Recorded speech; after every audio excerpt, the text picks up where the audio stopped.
Dan kalimat itu bukan cuma berlaku di Eropa, tapi juga terasa di Indonesia. Di balik tembok pertahanan timnas Indonesia, ada satu sosok yang jarang banyak bicara. Tapi aksi dan konsistensinya di lapangan tidak bisa dibantah dan selalu menjadi andalan.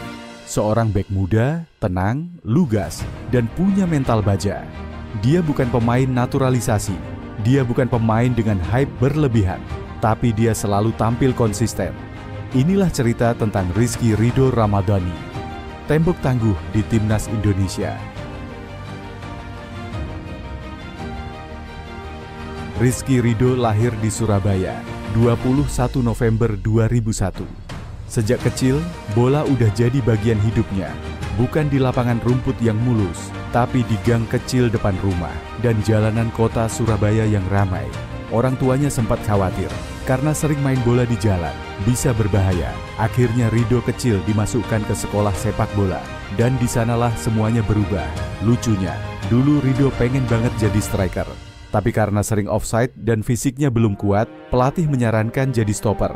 Ridho sempat heran, tapi ya, namanya anak-anak, dicoba aja. Dan ternyata, itulah awal mula lahirnya seorang bek masa depan. Ridho terus berkembang di Akademi Persebaya Surabaya. Pelatih-pelatih melihat potensi besar pada dirinya. Bukan cuma soal fisik atau teknik, tapi juga kedewasaan dalam membaca permainan.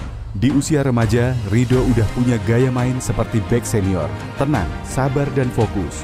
Di usia 18 tahun, Ridho naik ke tim utama Persebaya. Debutnya nggak langsung bikin headline, tapi pelan-pelan, dia mulai dikenal sebagai bek yang susah dilewati. Konsistensi itulah yang bikin namanya mulai dipanggil ke timnas.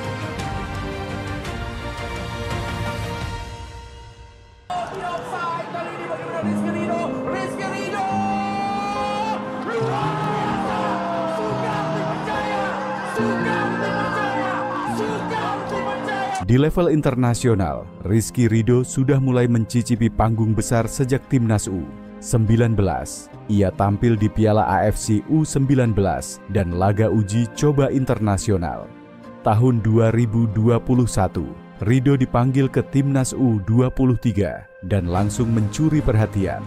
Tapi puncaknya adalah ketika ia jadi starter di Timnas Senior.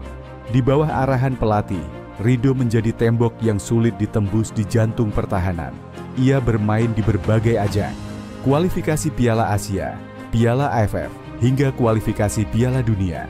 Ridho jadi langganan starter, bukan hanya karena kemampuan teknis, tapi karena mentalitasnya yang dewasa.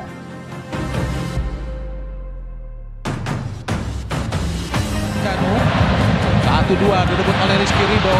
Sangat cepat Al-Sahabi tidak bisa melewati Rizky Ridho. Sangat luar biasa Rizky. Oh, terlepas kita lihat.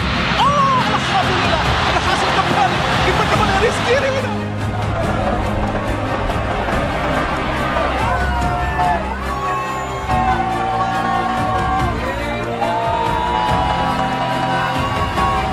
Rizky Ridho bukan hanya kuat dalam duel, tapi juga punya kemampuan distribusi bola yang baik.